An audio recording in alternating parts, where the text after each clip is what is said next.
The old, creaky house had been abandoned for years, standing alone at the edge of town, shrouded in tales of sinister happenings. Its last occupant, a recluse named Ethan, had vanished without a trace, leaving behind a trail of unanswered questions and a chilling legend. One stormy night, a curious local named Anthony decided to explore the area abode, drawn by whispers of supernatural phenomena. Armed with a flashlight and a camera, he ventured into the house, pushing open the rotting door with a groan that echoed through the empty halls. Inside, the air was thick with dust and decay, the flashlight beam cut through the darkness, revealing remnants of a life abruptly interrupted. Cobweb-covered furniture, a toppled bookshelf, and photographs scattered across the floor heightened his unease. As he reached the kitchen, he noticed something peculiar, a refrigerator still humming with an unnatural vitality.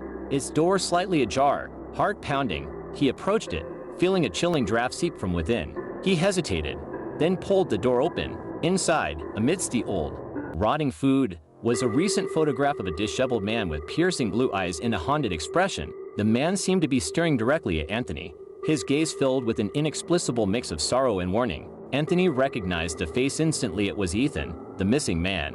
A cold shiver ran down his spine as he felt the temperature in the room drop. The air grew thick with an oppressive presence, and the flashlight began to flicker. Suddenly, the door behind him slammed shut with a force that shook the walls. Panic surged through him as he realized he was not alone. Desperate, he turned to leave, but the flashlight died, plunging him into darkness. The silence was broken by a low, guttural whisper calling his name. He spun around, trying to locate the source, but saw nothing. Then, out of the corner of his eye, he noticed a figure emerging from the shadows. Ethan stood there, his expression twisted into a ghastly smile, eyes glowing with a malevolent light. His mouth moved, but the words were inaudible, drowned out by a sudden cacophony of whispers that filled the room. Anthony felt a cold, clammy hand grasp his shoulder, and he screamed, but no sound escaped his lips. He was paralyzed, trapped in a nightmare from which there was no escape.